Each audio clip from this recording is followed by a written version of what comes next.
কোটি কোটি টাকা তোলা হয়েছে গত পঞ্চায়েতে। একটা প্রধান দেওয়ার নাম করে 25 থেকে 35 লক্ষ 40 লক্ষ পর্যন্ত টাকা নেওয়া হয়েছে এবং একটা সদস্যর কাছ থেকে সদস্যের টিকিট দেওয়ার জন্য 6 লক্ষ থেকে 15 লক্ষ টাকা নেওয়া হয়েছে এবং তারা লিখিত আকারে অভিযোগ করেছেন আমাদের দলের কাছে দেওয়া হয়েছে। এটা কালীঘাটেও গেছে, আমাদের দলের অবজারভার সাহেবের কাছেও আছে। সেটা দল সিদ্ধান্ত নেবে কি করা হবে। এবং আমরা ভাঙড়বাসী পঞ্চায়েত সমিতির আমরা যে 22 জন মেম্বার আছি, আমাদের পরিষ্কার ঘোষণা, কোনো তোলাবাজে ভাঙড়ে কোনো স্থান নেই এবং আরাবুল ইসলামের কোনো স্থান নেই।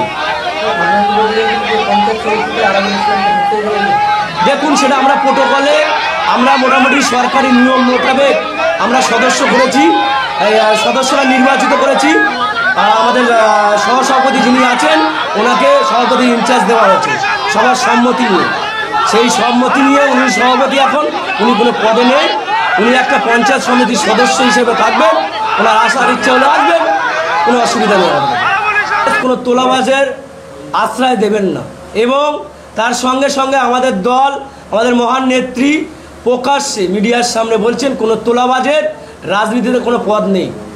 আমাদের দলের অবজারভার সাহেব ওপেন মিডিয়ার সামনে পরিষ্কার জানিয়েছেন উনি কোন কোন বুথে একটা পঞ্চায়েত সদস্যর কাছ থেকে কত করে টাকা নিয়েছেন এবং প্রদান করতে গিয়ে কত টাকা নিয়েছেন। প্রত্যেকটা ভাঙড়ের সার্বিক পরিস্থিতি নিয়ে আমি কথা বলব। আমি চাই যে অভিষেক বন্দ্যোপাধ্যায়, মমতা বন্দ্যোপাধ্যায়ের নেতৃত্বে বাংলা এবারে ঝড়েঝাল হয়েছে।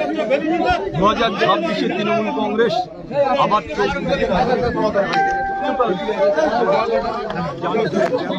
জেলে ছিলাম, জেল থেকে বেরিয়েছি।